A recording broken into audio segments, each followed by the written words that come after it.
Welcome back to Microvellum Live, your source for tips, tricks, and discussions related to Microvellum software in the woodworking industry. We are glad that you took the time to join us here this morning or this afternoon, wherever you might be tuned in from today. So we have a great lineup of topics to discuss today. We're going to get a little bit technical for the next hour or so and talk about 5 different AutoCAD tips that will help you speed up your drawing, your detailing, and improve the way you collaborate with your team. So first, we're going to show you how to set up custom keyboard commands in AutoCAD. Using AutoCAD commands can be such a time saver. They shorten the number of keystrokes it takes to enter a command. You don't have to move your mouse so much all over the screen to access a tool, so that's going to be a great one if you're a fan of using keyboard commands. We're going to show you how to set up some custom ones. We're also going to be talking about 3 specific commands to use to help you quickly annotate your drawings. And how many of you have created custom tool palettes, maybe to insert custom blocks into a drawing? Well, we're going to talk about ways to so that you can share those tool palettes with your team. And if you tuned into our last webinar, we showed you 2 ways to import PDFs into AutoCAD drawings. And this week, we're going to show you a 3rd, using external references. And finally, we're going to have a look at how to create model documentation using the VIEWBASE command. It's a fast and easy feature that enables you to quickly create those associative 2D drawings from 3D models in AutoCAD. So that's a great one if you haven't used that feature before, to stay tuned towards the tail end of this one, today's event, to watch how we do that. So we're broadcasting once again from Southern Oregon at the headquarters of Microvellum Software, but we're connected up today with Garen Trimble, who's joining us all the way from Florida. Thanks for having me. I appreciate it. I'm looking forward to being with everyone for a little bit and showing off what Clay's been talking about. So before we get started with that and turn things over to Garen, let's just cover the basics, maybe for the new people that might be joining us for the first time. Your mics have been muted, but we do want to hear from you. So make sure that you use the question and answer buttons. There's one Q&A button down at the lower part of your screen. You can open up that and communicate with our techs helping out behind the scenes to answer your questions. You can also use the chat feature to give running commentary or comments as the event is going today. So those are your 2 options there. And as usual, we are recording this episode, and you'll find this one as well as other recorded episodes on our website at microvellum.com/live. And one other comment: if you are not registered to receive invitations to join these live webinars, maybe you received an invite from a friend or a coworker today, you can always sign up yourself at microvellum.com/live and get added to that mailing list. You can also subscribe to our YouTube channel to receive notifications when those new recordings are posted. So now we'll give our attention to Garen as he gets started with a look at how to set up some custom keyboard commands in AutoCAD. All right, thanks for that introduction, Clay. And again, happy to be presenting today and going through some of these tips and tricks. Hopefully you guys find it beneficial. So first off, about custom keyboard shortcuts, why even discuss it? Well, it's really all about the time savings. So as we go through this, try to evaluate things that you do daily. Does it take you 2 or 3 mouse clicks to get to a certain command or operation that you might use countless times for one drawing submittal? Well, if it does, that's probably wasted seconds many times through one drawing process. So just as an example, real quickly, if we notice in AutoCAD here, if I go to my draw button and say we want to draw a polyline, something that you probably do all the time, we have to go up to home, draw, and then kind of remember which icon, or maybe you're using a tool strip, something like that, to find draw polyline. Now when we do that, we notice in our command line that AutoCAD initiates a command. In this case, it types in _pline to initiate that command. Now AutoCAD has built into it the ability to just type in polyline ourselves, or just do a pline for pline command. Typing in PL initiates the same command in our command bar, our command strip, whatever it is that you call that. So if you want to customize those things for, again, operations that you do all of the time, how do you do it? Well, first off, we can go up to our tools area of AutoCAD, and under tools, we can customize, and we'll edit program parameters. Now this opens up a simple notepad document. I'll just expand it here, that really has all of those built-in keyboard shortcuts listed out for you. So maybe that's helpful for you, and that's really all you need. PL is what we just typed in there. That's of course what's initiating our polyline. However, if you need to customize those to set whatever keyboard shortcut you need for your own instance, let me show you how to do that. As an example, let's go to our Paperspace new sheet here. If on a new sheet in Paperspace you need to create a new viewport, you may have them saved in your template, but you copy sheets, whatever it is. To do that, you might have to go up to View in your ribbon, find Viewports, click New or Rectangular, depending on which one it is. And of course, all right, say I want to do a new single viewport, double click that. Took a lot of steps just to create a simple viewport. So let's create a keyboard shortcut that does that same thing for us. In our notepad that we have open, at the very bottom of this list, you'll notice that you have the ability to add in custom user commands. So those commands could be AutoCAD commands, or, which I'll get into after this example, they could be Microvellum commands as well. So for viewports, what we'll do, and you can follow along with this if you'd like to, and if not, of course, you can do this later. I'll add in the command VP, and then we have to distinguish it in the correct nomenclature here. So VP, comma, tab with an asterisk, and then we initiate the command that would have been seen in your command bar. Like for polyline, that'd be where you type in polyline. For VP, I know the command for that one is make one viewport. So that means that every time I type in VP, AutoCAD will automatically type make one viewport into my command bar in a way behind the scenes. So we'll do that. And just before I exit the screen too, also notice that for my Microvellum product prompts, every time I do that, all I have to do is just type in the letter P. So I'll highlight that one for you in a second. If you make changes to this document, we do need to save it, and we do need to close out of AutoCAD and restart it to initiate that. So we'll go ahead and do that. Let's just save that example. I'll hit no to that, save, and just real quickly reload Toolbox or AutoCAD.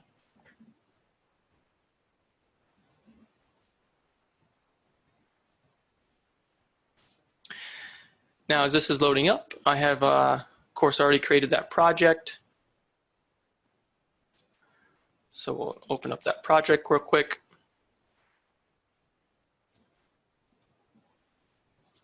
Open up the drawing that we were working in. And of course, this would work in any drawing too, because we've really changed the ability of that command. Now, if I go to the same sheet in my keyboard now, I just type in VP, enter, and now you notice in that one keyboard shortcut, I'm able to create a new viewport on my page. Now I could do that all day long. You notice even VP, if you start typing it out, it'll tell you what it's going to finish out for you that you've customized, and of course create as many viewports as you need on this page. So very little, simple thing, but again, it's all about saving time. How many clicks does it take you to accomplish one thing? The same would go for, like I mentioned, Microvellum commands. Now it's not exclusive where it's 100% of everything that you can click over here has the ability to be driven by a command bar string, but something simple like going to modify products and clicking our product prompts. You notice when you do that, before I even click anything, notice the word that's typed in for us to initiate this command. Now, of course, you could click a product just as you normally would. With your keyboard shortcut set up like we saw, in my case, all I have to do is just type in the letter P, which would typically be associated to an AutoCAD pan, which you hardly would ever use now if you have a scroll wheel, which most likely you do on your mouse. So just typing in that same letter P saves me the, kind of hassle, in my opinion, of trying to go in and find where my letter or where my command might be. Something like prompts, of course, you probably have some shortcuts to it too on your tool strip, but just to show you the power and example of how to go through that. So really, you'll be amazed at how much time that saves. And just as a quick tip with it too, if you are adding a lot of those shortcuts at once, and again, it's in your tools, customize, program parameters, this is specifically this PGP file. What I do recommend is probably just printing out the bottom portion of your custom commands if you make a lot of them simultaneously. If you print it out, just kind of have it as a handy reference. Very quickly, you'll set a habit every time you kind of glance over and see what was my command for erasing a product, for instance, with Microvellum. That's just the typing in of EE, something like that. Then you can ditch your list in a couple weeks and you'll embed them into your memory, most likely. So let those seconds really add up. You know, count the clicks, save the minutes within each project, and save the minutes, the hours at the end of the month, at the end of the year, because this is really where you're spending a lot of your time. So any questions with that at all that popped up, Clay, before moving on to the next section? Yeah, we did. We had one come in from Rodrigo. He asks, will this work with the 2D tools palette commands?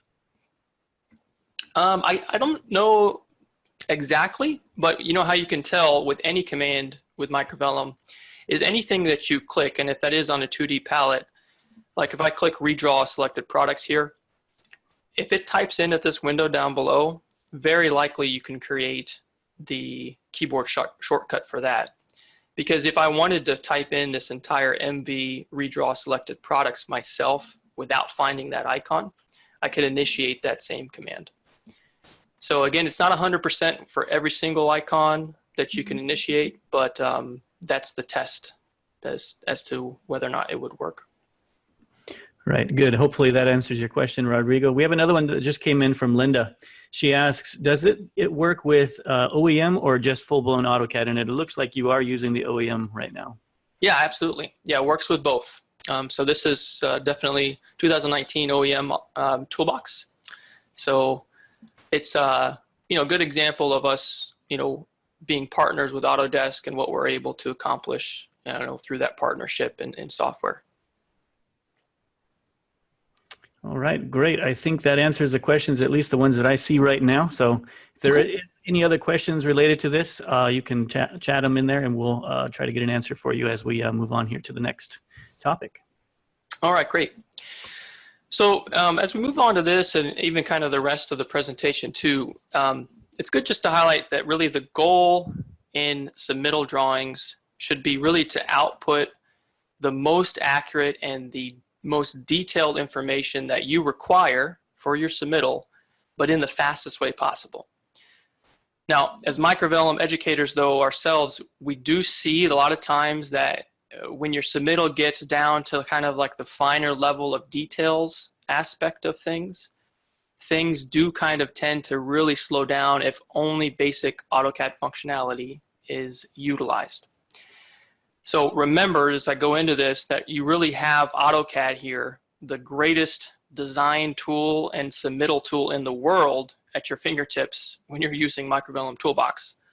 So if there seems to be like there's maybe a faster way to accomplish something that you do often, there likely is. You just need to know what that faster way may be and try to learn it. So I'm just going to focus just on 3 very simple commands here, and then we'll kind of get into other aspects of that same premise and same principle as well. And I realize, of course, many of you may already have access or be using some of these tools, but hopefully you can learn something from it still. So first off, the command of quick dimension or QDIM. So I have an example here on the screen of just a simple wall panel elevation, just so we can kind of get the point of something like this.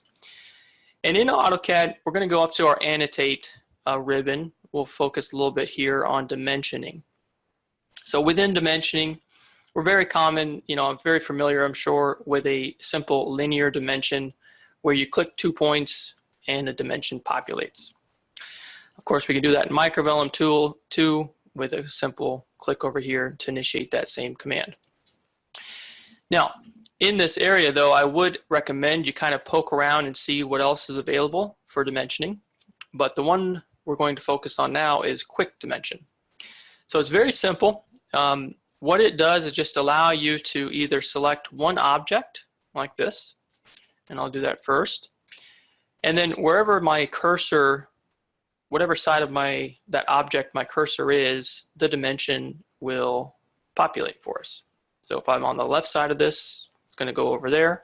If I was on the top of that item, it's going to go over there.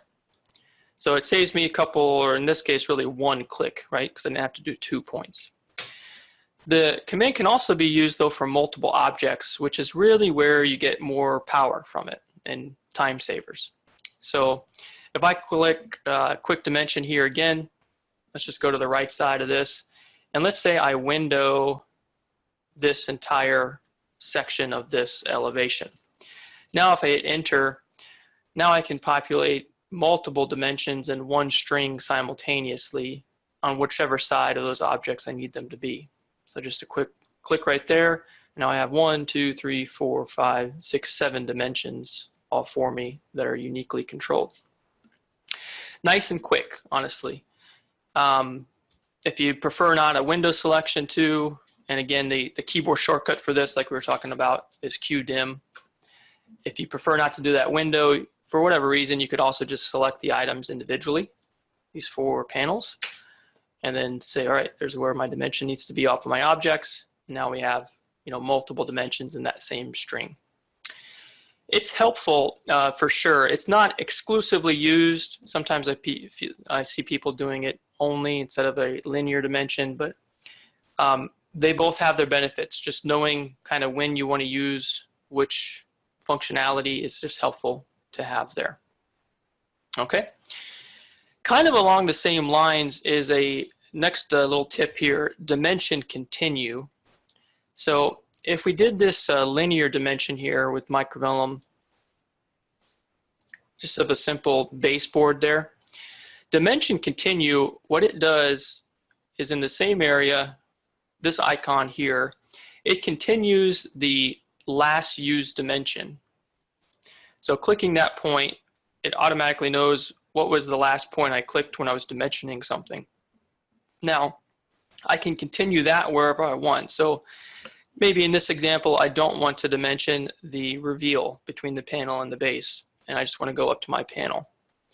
It keeps the command active, and then I could click wherever I need to finish out my dimension string. Everything's in a line for me. Nice, easy to read that way with a little bit more control. You'll find probably that one very commonly is used for, a simple cabinet elevation, for instance. Maybe we do a, nice little toe kick dimension here. We'll do another one for our box, for instance, just those 2. But then we realize we want to create really a dimension string for this elevation. So we start out with that same DLI, or dimension of a linear. And the first one's done for you, or you're doing the first one. It's, I should say, kind of the placement of that in a manual aspect of my countertop. But then again, we'll continue that dimension. And now it knows the last dimension point that you selected, and it keeps you on that same line. So I could go either direction. In this case, of course, I want the dimension between my upper cabinet and my countertop, the point of my cabinet, and maybe even, just for good measure, the distance above. Now the command stays active, and if I wanted to do that some more, I could just click another dimension and go along my way as I needed to for you as well. So just kind of a minor tip, but just to know that it's there saves you some time, and more importantly as well, it cleans up your drawing. And the next aspect of things will really highlight that as well. We want your drawing submittal to be as professional as possible, but also to be very, very easy to read. There's really no point in dimensioning something if someone never reads it. So the order of things, where it's placed, all of that's very important. So any questions with that before I move on to the third little AutoCAD tip? Nope, I think we are good to move forward. Okay, great. The next one is along the same lines of annotating your submittal. So this is specifically in regards to multi-leaders. Now, if you've used multi-leaders before, I'll click one here while we're looking at this elevation. All it really is a simple arrowhead that you can point to an object on. And of course, wherever you want that note to exist, we can just place it, to exist right there. So if this is where I want my note to be, then I just type in whatever my note should be. Let's just make this one kind of lengthy. Dovetail, roll out, drawers, behind doors. That's probably not how you would annotate it, but just as an example. And of course, you can, dictate how big you want that box to be for your text itself. We'll say that one looks pretty good, right? Now, with a multi-leader, you can also add things like a certain number of arrows. Just by adding a leader like that, we can point to two objects simultaneously. Of course, it's controlled by, moving the object wherever you need it to be. The advantage, though, I want to highlight for readability and also speed is multi-leader align. So with leaders, and the keyboard shortcut for that through AutoCAD is MLD. What you can do is just really point to whatever objects you need, but I don't care at this stage where my text is going to land. So in this instance, I'll just intentionally make it over here.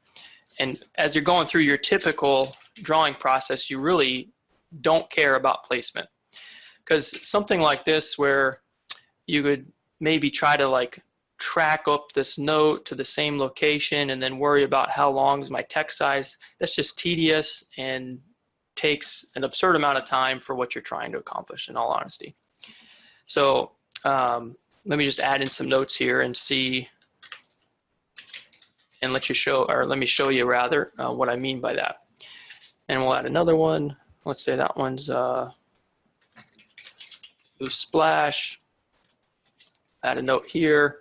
Again, I don't care about where it's placed. I could put it right on my cabinet at this stage if I want to. Lock by, blah, blah, manufacturer. Maybe this one, let's say open above. And down here at the bottom, sure, let's do a toe kick note as well. Sometimes you need those just to make sure. It depends on who's reading your drawing, but you got notes all over the place, right? Let's even put one on the other side for my filler. So let's say pre-attached filler for whatever reason. All right. So not very readable and looks pretty messy. Obviously not something that you'd be proud to show off to your finest client. So with this command, what's great about it is, again, you didn't care about the placement of where these were. You're able to generate notes very quickly, just a few seconds. With our leader align tool right here, what this does is seen in that little help image is align all those leaders together so that they are very easy to read. So we'll initiate the command. And in this case, at first, all I'm going to do is just window all across my objects there, and automatically all of my leaders are going to be selected for me. It's going to exclude the dimension that I also highlighted over and the wall line that I highlighted over as well. Now, I hit enter to say that's all the leaders I need. Now it asks me to select the multi-leader to align to. So this is really, the only part where you really care about. In this case, if we align to this leader, all of the leaders would be, really on top of my objects. Doesn't really make sense. So over here, we'll pick this one, our dovetail rollout drawers behind doors. And once that's selected, just like that, AutoCAD will snap all of my leaders where it's going to really assume they should be snapped to. But you have this live visual feed of where that would happen. The blue really being like the stagnant location that they exist in right now. So, this can be done horizontally from that leader point. In this case, doesn't make sense. Diagonally, or of course here is really what we want vertically. So with that one click, look how much better that is, just so much more professional. It looks cleaner. looks like you really know what you're doing when you really just made a simple command in AutoCAD. Now, the benefit to this as well, again, is readability. You don't want someone to miss the note that said finished material, for instance, on the other side of your cabinet. Bad example, but you get the point. If you're taking the time to put a note on your drawing, make sure that someone's going to read that note by making your submittal more readable. I'll do the same command here for this pre-attached, which I didn't really type the whole way, but pre-attached filler note, just to show you a horizontal example. We'll do that again, up by leaders, and ANDMLEADERALIGN is that command. In this case, we'll select this leader, and it can be both, but really this is the only one I'm going to move in this case. We hit enter, and now select the leader that you want to align to. So in this case, I want it to align to that one, but in a horizontal orientation, like that. Even something little like that across the page in your submittal drawing or your elevation here makes this note much easier to catch to the trained eye, because really that's how we read, right? In straight lines across pages, whether it be vertically or horizontally. And just to one other example, I have this kind of just this, blanket, notes all over the place I did earlier with just some objects here randomly just to show you. So just like another, maybe this is note here, we'll make it note 99, sure, that looks fine. With that command, leader, I have a keyboard shortcut for it too, but I just like to show you where it is, just so you get the point what I'm doing. With that command, we'll just window this entire screen. It isolates the multi-leaders only. And now I can select, I hit enter, I can select which leader I'd like to align to. So in this case, maybe I do want it diagonally. We'll say note 8. And now I can kind of get that live feed of where that would be placed. You notice where all the other notes would be moved to if I did that. So, all right, that works fine. And maybe we just move that one a little bit, initiate the command again. Or, maybe even more readable in this case would be if we did a vertical orientation based off of an alignment of note 1, like that. So very quickly and easily, you're able to get much cleaner, more readable submittal drawings. Any questions there?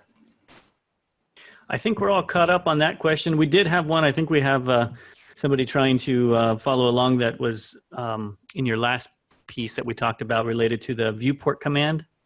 Okay. The viewport command that you used in when we were talking about setting up custom, yeah, that one right there. Mm-hmm. They wanted to know what the command was to enact that. Oh yeah, all right, sure. It is, let me see if I have my toolbar strip. Yeah, here we go. It is make one viewport. All one word. Awesome, great.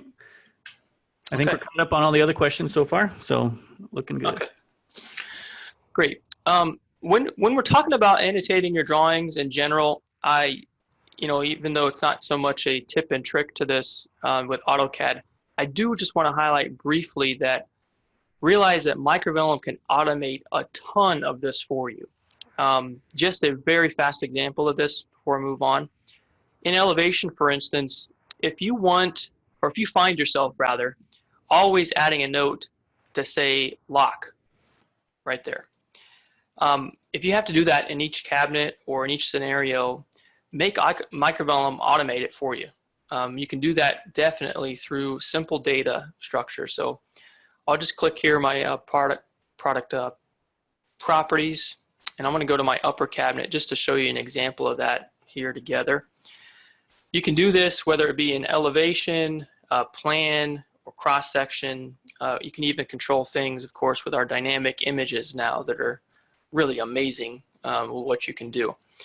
So in elevation of my prompts here for this carcass, what I'm going to do is just in my drawing area here, you notice really the drawing tokens that are already created there, like that PL1 at this bottom left corner, all that is a piece of data behind the scenes that's telling that to populate at all, or what to populate with, what text style and so forth that's there. So in this screen, I'll just add in one here. You get a list of available drawing tokens. And again, I'm not going to focus too much on this. I just want to make sure that we point this out that you can accomplish this. Draw text is the token that I'm going to generate here. And what we'll do here is the start and X position. We'll just do a simple equals width divided by 2, where it's going to show really right in the center of our product. The start Y, that's going to be in a negative aspect of things. So I really want it to populate down here in my elevation. So let's just say -4 and apply. Just to show you that you can add an angle in here too. Let's do a 15-degree angle. The width I'm not going to worry about. What the text is going to say, of course, let's say that's going to say lock. We can, oops, it gets me every time. We'll say lock and apply. Text style, we can initiate, you know, this could be anything that you have for your text style, of course.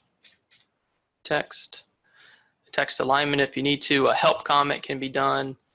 Even a layer name. Oops, that's actually what I need. Layer name is text.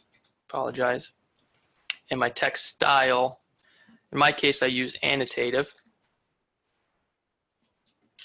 which I highly recommend if you're not already using annotative dimensioning and text styles. It's amazing.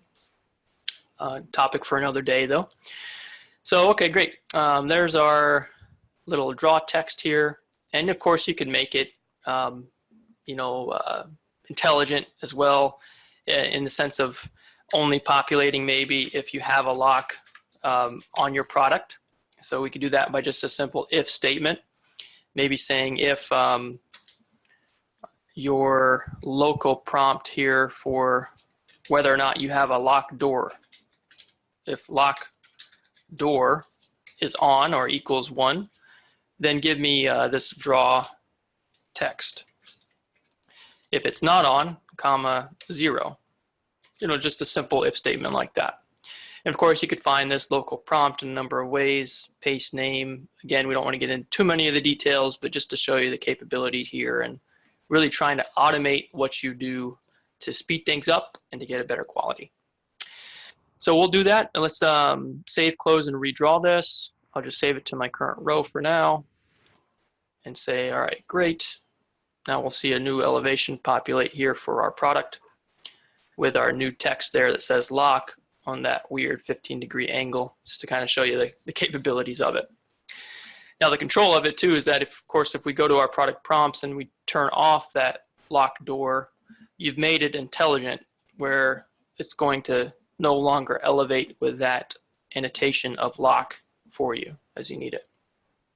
So that's something, again, you know, just kind of whet your appetite on, but pretty cool functionality. And that takes place all throughout. Elevation-wise, you know, cross sections, that's exactly how this text is being populated, or these dimensions are being populated as well.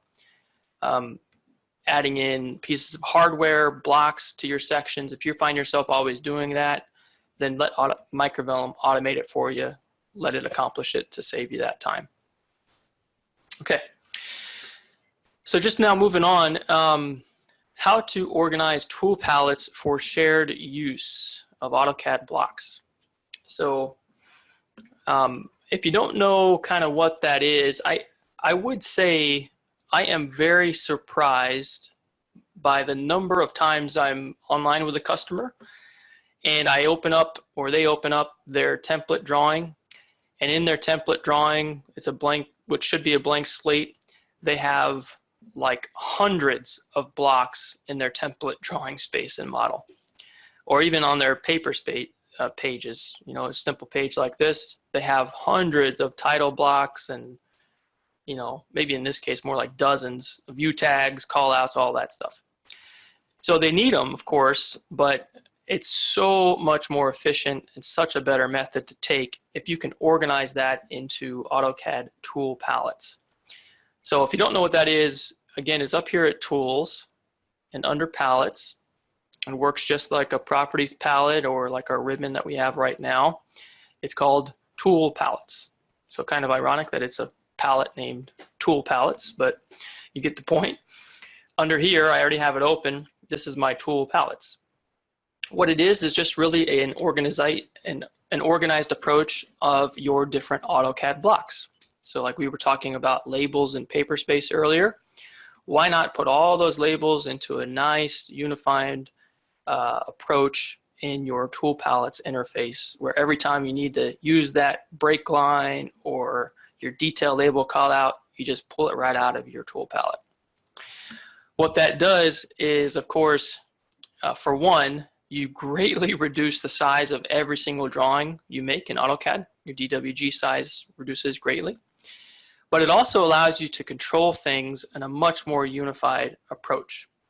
So how you do that, just to highlight it briefly, in your AutoCAD options, if you type in options or you go to File, Options in AutoCAD, you have a section down here under your Files tab specifically for your tool palette file locations.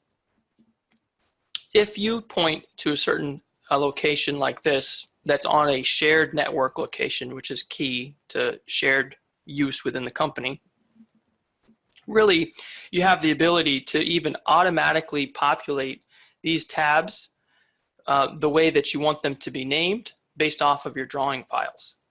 So very quickly you're able to do that. But these different tabs are associated to different drawing DWGs. So in that area that I was just pointed to, I'm going to open up my File Explorer here. You notice I have a drawing for my appliance palette or my countertop palette or door fixtures, the different ones AutoCAD uses that come with the software even. Those drawing files, again, are associated to different tabs, like my appliance tab here. So how that's organized and kind of why you want to do this for company use, I'll just kind of use a simple bun coffee maker here as an example. Let's just drop that block right into my drawing elevation for me. This may be something that you want a block of because you may find yourself drawing it many times, or you may try to remember, oh, what was that drawing, that job I did last year that had that same elevation in it? Don't do that. Just save the block in a completely separate DWG drawing like this one and access it whenever you need to through your tool palettes. Very simple. If you need to modify something about that block at this stage, not a problem at all. We can go to our tool palettes, go to that same AutoCAD block, and in this case, we're going to open up our block editor. Through this tool palette editor, we can make modifications to this, whatever we need. Maybe it's an appliance where you know the appliance size changed and you need to convey that out to all 10 of your engineers. Maybe you just want to add some more details to it for this particular client. You know, they're a little picky. You know, you can do that all day long, whatever you need to do to accomplish it. You know, make the changes to your block. Great. That's where it needs to be. Now, of course, we can close that block down. We'll save the changes to it. You notice the block changed here. And then, of course, we have to save this DWG specifically to accommodate that modification. Once that's changed, you notice my block in my current drawing where the block is already in use is not updated. Not a problem, though. Really, the change I just made would take effect automatically every time that drawing block is used in new drawings going forward. It's not retroactive unless you tell it to be retroactive. So in this case, I do want that to change here. And again, I'm controlling that for the entire company, all X amount of engineers that you may have, or even if it's just a couple of you. You really want uniformity throughout your drawings. So under tool palettes, again, I'm going to go to that same block that I just dropped in. And notice one of the options is to redefine that block. What that does is go back out to that appliance DWG drawing and get the new information that we just changed together and update my current drawing. So redefining it, it grew a couple inches, whatever I stretched it out to, and it got the additional details there for me. So it gives you just more power to really kind of make your drawings look the same. You really don't want the end user to know if engineer number 1 did this or if it was draftsman number 10. You know, you really want the drawings to be from the company, not from the individual. So any questions on that? I think we're good so far. We've been able to take care of the questions that have been coming in. Excellent. Okay, great. Thanks for that. So next step here, guys, is how to really use external references as base sheets to your benefit. And Matt Davies a couple weeks ago highlighted it very nicely with PDF importing. This is a little different than that. PDF importing is a great tool. And so if you want some more information on that, definitely check out the recording we have there. For us, I'm just going to open up a fresh drawing here that gives us kind of a blank slate to work with at this stage. External references here is what I created. So first off, let's go through just a simple PDF as an external reference. So external references, again, under tools and palettes, you notice external references is one of the options here. So I already have it on, but if you want to follow along with that, feel free to open that up. And you may even already have external references being used, maybe like for a company drawing logo or an image on your title block. Sometimes you see that as an XREF. But within this palette, you do have the ability to attach different items as external references. One of them being an image, and what we're going to focus on right now is a PDF. So when we attach a PDF as an external reference here, we can go out and grab whatever PDF we need. Typically, that I like to save those as part of your project folder in Microvellum so that anyone touches it has access to it. It's also something that can be exported and imported with the project as it's sent along. So this is just a simple residential house plan. It has just one sheet on it. And if, you know, just like Matt mentioned last week, really we want to pay attention to the scale factor. This happens to be a PDF that is scaled to 1:1, so I'm going to leave it there. And I can insert this wherever I need to on my drawing page. So with that on my page, of course, we can select this item and turn off different things like your PDF layers. But what you often find with this is that people that give you PDF drawings only are not very good at managing layers. Not exclusively, but it seems to be pretty consistent. Meaning, if I really want to get the layers turned off from my notes in here, it's not under comments and markup. I tried that earlier. There's really no layer for that, so I'm kind of stuck with it. But there are advantages to this. If I need a drawing submittal for this little bathroom, for instance, I can, of course, clip it. So I can create a clipping boundary just around that bathroom as I need it. And what I really want to use PDF imports for, or external reference for rather, is to just kind of get measurements where I need things to be, maybe even just drop my walls right on top of these objects. So, you know, in this case, I don't have a dimension for, there's no elevation provided for me. I don't know how long this cabinet should be, but I can measure it now because I've externally referenced this PDF into AutoCAD. Now it's coming through as 60. Same thing over here. They gave me a dimension to the outside of this wall that has nothing to do really with what I need on the interior of this. I don't have a wall schedule, whatever it might be. Or of course, in Microvellum, you can just draw walls right on top of this PDF very quickly by saying, all right, there's my wall.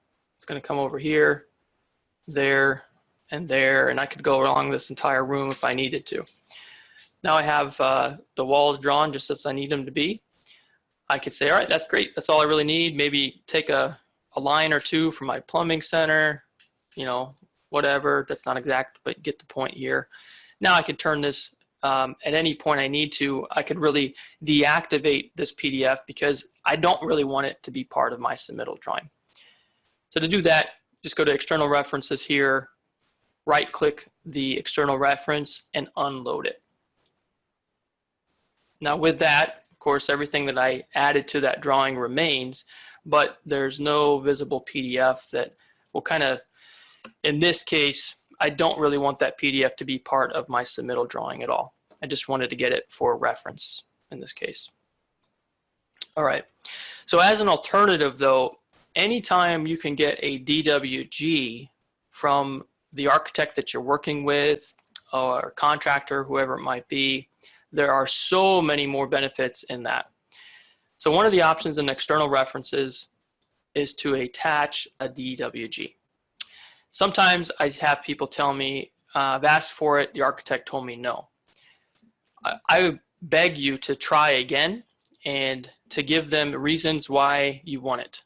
Explain to them that your DWG is going to make your submittal drawing more professional. It's going to make it into something that they are already used to seeing, and be able to eliminate RFQs that you have for them because you're able to pull dimensions, do whatever you need to through it. The end result is they end up loving it, and they'll start sending you DWGs without you even asking for them for your submittals. So in this case, I'm attaching here this DWG.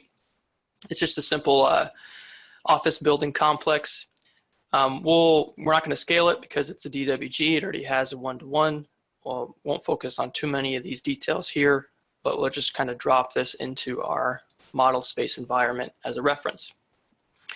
Now with that, you have so much more control. You can do things like isolate layers of this DWG to determine where your cabinetry should be. For instance, let's go to the soup kitchen where we see some obvious cabinets, right? If I go into my, go over to Home, Layers, and Isolate, I should be able to, I'm used to the keyboard shortcut and command. I can click that object. Oops, I'm going to open up the reference here first. Oopsies, edit and open reference. Now I have just the drawing itself where I can make that isolation happen. Go back into the same spot, layer, and isolate that layer, or a couple layers if you're not sure. Now zooming out, I see everywhere on this floor plan where there's casework or cabinetry, countertops, whatever it is. This helps you flag things. You know, maybe you missed this storage unit over here. Maybe that's out of scope and you need to ask, or maybe it's an addition that wasn't flagged to you that now you need to charge for before you get to, actually on site doing the installation of that. Now, as an alternative, we can also unisolate. Oops, here. I'll just go back here for us.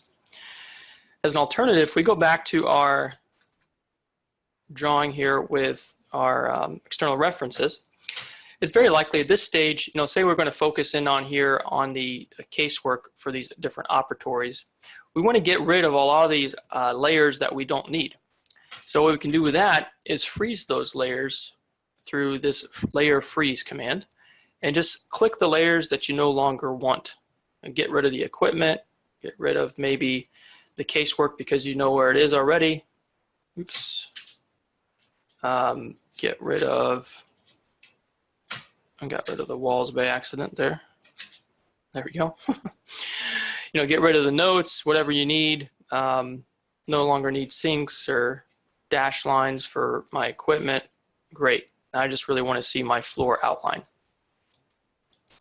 So doing that, now I can work with a very clean slate that gives me my exact wall layout, and I can build my casework right around that however I need it. That allows you in plan view to then go to your tab here and include that as actually part of your submittal drawing. So much more detail is conveyed now without really any additional work from you other than turning off a few layers, clipping a couple things to include what you need. You're able to really convey so much more detail in such a faster way. Your submittal quality goes way up because of the quality or how professional your submittal becomes, and using really the work that's been already done for you that you're working in conjunction to produce. All right, any questions with that? I think we're good for the moment. We've been able to answer the ones that are coming in. Okay, excellent. So next aspect here is model documentation with our VIEWBASE command. I'm going to close this out here for us and just jump back into our drawing that we were starting out in. Submittal example. So what I have here for this is just a very simple kind of, odd shaped wall. I can view this in Southwest here, show you too. We're just a simple product starter. You get the idea of, the way this command can be used is for a number of things. It's really incredible.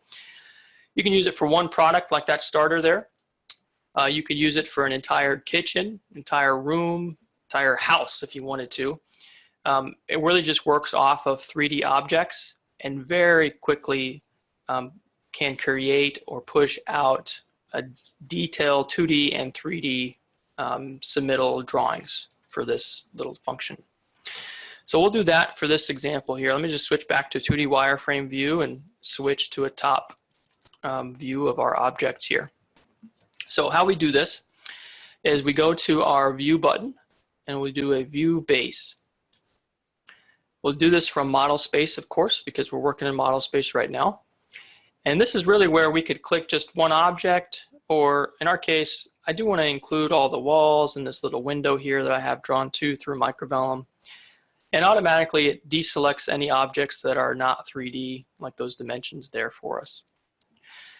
Now, the next thing it does, if you hit enter, is it guesses on where you want to push out these different views to. So how it works is really it assumes the last page that you opened, meaning paper space pages down here. The last page that you opened may be the page where you want this to populate to. In this case, that's correct. If it wasn't, then you would just type in, 3D drawing page or details, whatever it might be. New sheet is correct though here, so I'm just going to hit enter. And then of course it opens up that new sheet for us. So very quickly, of course, we see that our product elevation is hugged to my cursor. What that allows me to do is now, of course, place this view anywhere on the page where I need it to exist for my submittal. In this case, let's just drop it down here at the bottom left. It looks good. Now, once you do that one click, you have some options hugged to your mouse or the same options up here on your ribbon for this drawing view creation. So that could be a number of things. We could add some or change what we selected in model space. We can change the orientation from a front to a back, maybe, or isometric at this stage. The appearance, like the scale it's being drawn in. In this case, I actually do want to make a change here. How we see, if we see our hidden lines or only visible lines, which is what I want in this case. I don't want it to be with materials for now.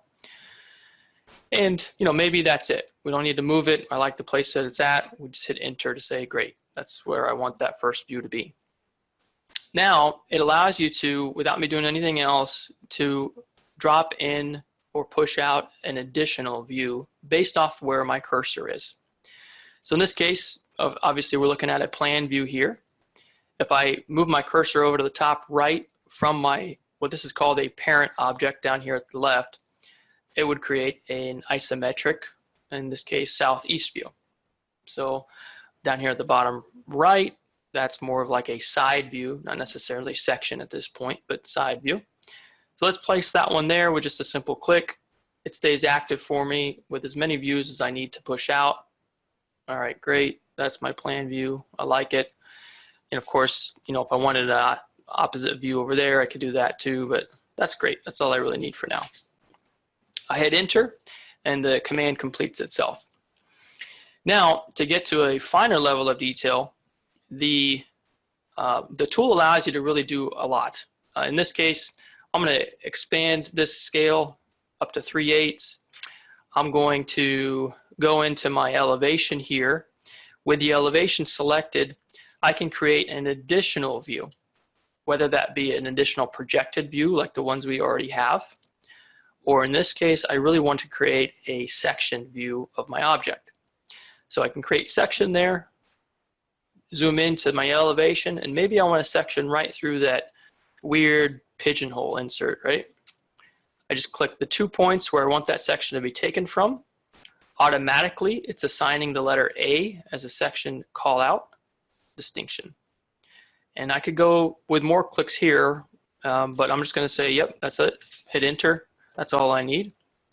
Now this section's tied to our product there, and it's in a format that it's aligned in my cursor. So I can't really place it up here yet until I tell it I want to. Of course, in this, we have the same options that now pop up, like maybe we change the scale here to a 3/8 scale, for instance, instead of a 1/4 inch. And we'll say, great, that's all I need it to be. Now that's an actual section cutout of the 3D objects. We're seeing the drawer system there, the hatching as well. I'll show you in a minute how that's controlled. It's also live, meaning I can change where this section was taken from, and the section updates over here. If I change my mind about that, I'll come back down, the section updates.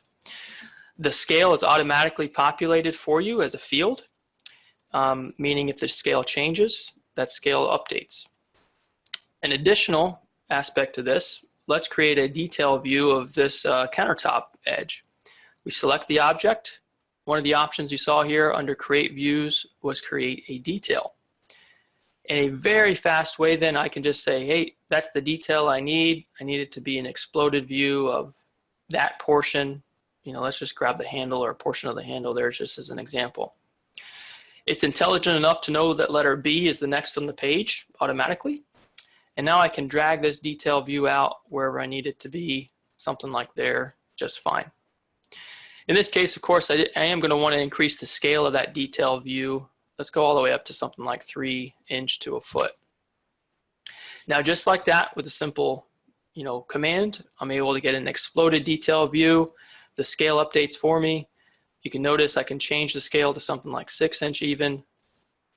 And just like that, the scale updates, the product explodes, and we get a nice hatching around that product too.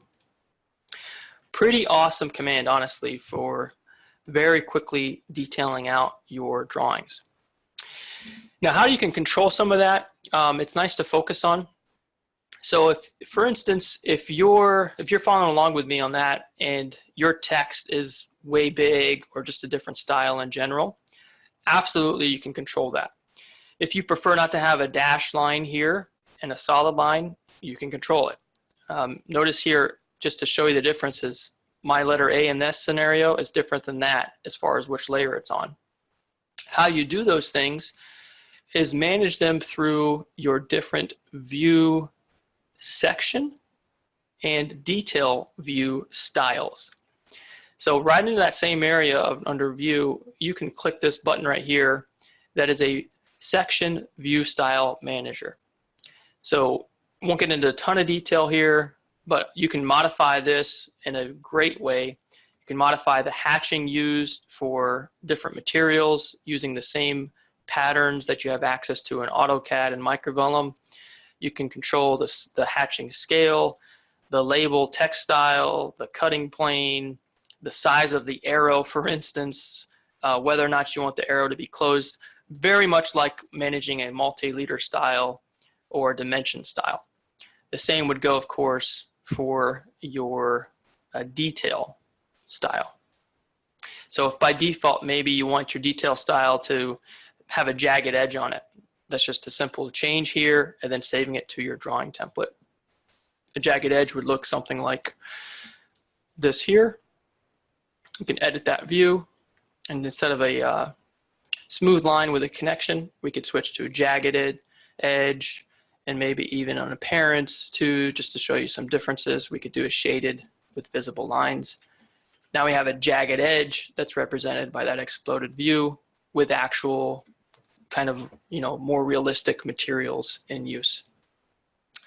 So pretty cool for sure, and making use of this in your submittal drawings. It is something that is only available on 64-bit systems, which, pretty much every system now that you buy is 64-bit, but it is good just to highlight that in case you are trying to use it on something that was pretty old or a system like that. But yeah, that's pretty much all I had there, Clay. Any questions that came up with? Yeah, this one actually sparked quite a few questions. I've been able to All right. Able to answer most of them. There is one that I was just about to answer, but maybe that's we can show it live here. We got a few moments here still. Sure. Craig asks, can you dimension easily through VIEWBASE? Yeah, good question. You can. So with VIEWBASE rather, remember the views are generated in paper space. So any dimensioning that you would need to do would also need to be done in paper space. But they are, real objects. So if I wanted to do a simple linear dimension, I could add a linear dimension there at really whatever dimension scale I need it to be in. You can also use those same tools that we were talking about earlier in model space with like a quick dimension. Maybe we'll type in here QDIM for our elevation. And maybe we do something like, actually that's a bad example because that's really highlighting the whole object there. I think QDIM would work for other situations where it's not the parent, maybe.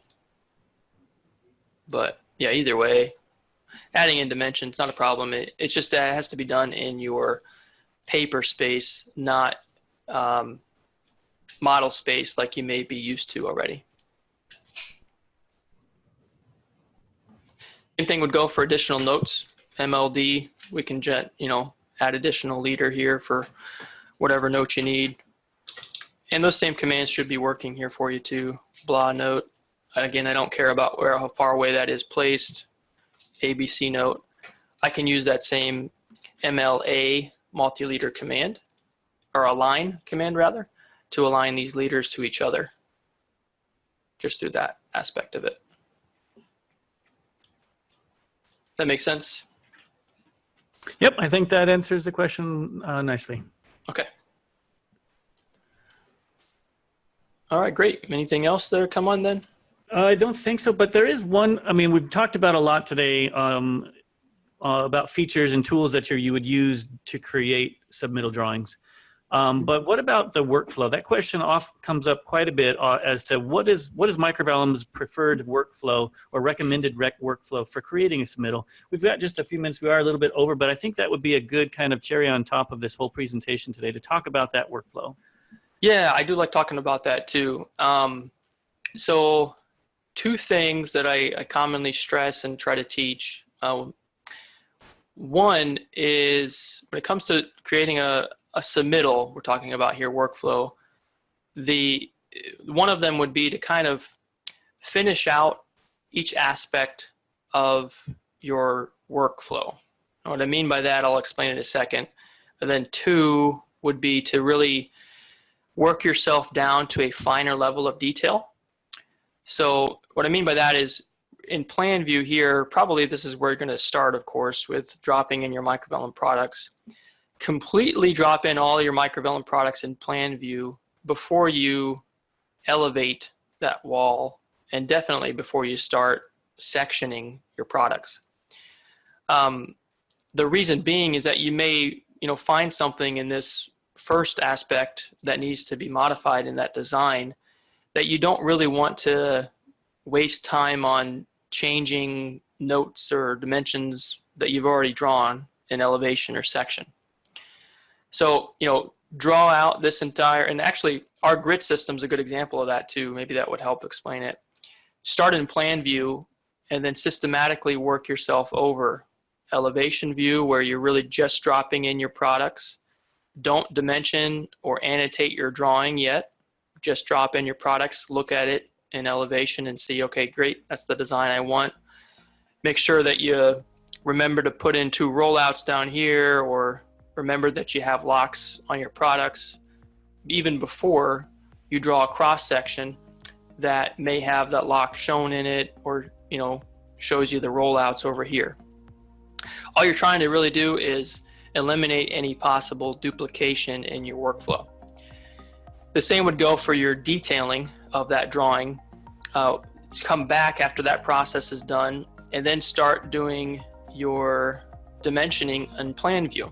So maybe you need to dimension your countertop width in plan because that's how your countertop guys are used to seeing it, both in depth and in length, right? So now we have a countertop dimension. Add in any notes that you need at this stage, or maybe you have AutoCAD blocks that you need to pop in to this stage, you know, like a simple copy, maker, block, and plan view. Then go over to your elevation, then do your dimensions here of the entire elevation here. It may be at that stage that you catch something that was a mistake where your countertop heights are different than what they should be. That's great. You can adjust it, and then, you know, Microvellum's intelligent enough to know that it's going to automatically update your section views and stuff, but you didn't have a note maybe pointed to the wrong spot that you then have to go correct. Dimension all of that out, go to your section view, dimension that as needed, then step back to your final step of really annotating, cleaning up your notes, adding those notes into your process, making sure everything's nice and readable, like we talked about, fine-tune that in your model space that way. Then your final step, of course, would be just laying that out onto your paper spaces. You know, with a grid system like that, it's helpful because you're automatically pointed to where you need to be. But you know, it's quick to generate additional views as needed here, as you know, you guys are likely doing already. But those two things probably stand out, is really just try to complete out each step in your process, like do your total plan and design, total elevation, then sections, or, you know, dynamic images. These are awesome, that people love. It's just a simple click of the button now that can be part of your drawing submittal as well. And then go back and work yourself down to a finer level of detail when it comes to dimensioning, adding in notes, maybe even blocks out of your tool palettes that we've talked about as well. Does that explain it, Clay? Or? Yeah, I think that was a great step through of the workflow there. Okay. Awesome. And if you guys want, those who are watching today want more information about this workflow or want to be contacted about how you might get this set up, a workflow for your company, let us know. We've got a poll that I'm about to launch. In there, you can let us know if you want to be contacted. And we can, you know, one of our account managers can help you, or trainers can help you get this workflow set up in your company. And so, yeah, thanks a lot, Garen, for showcasing that. Oh, yeah, happy to. Thanks, everyone, for your time, and hopefully it's helpful and educational for you. And, you know, look forward to the next webinar with you as well.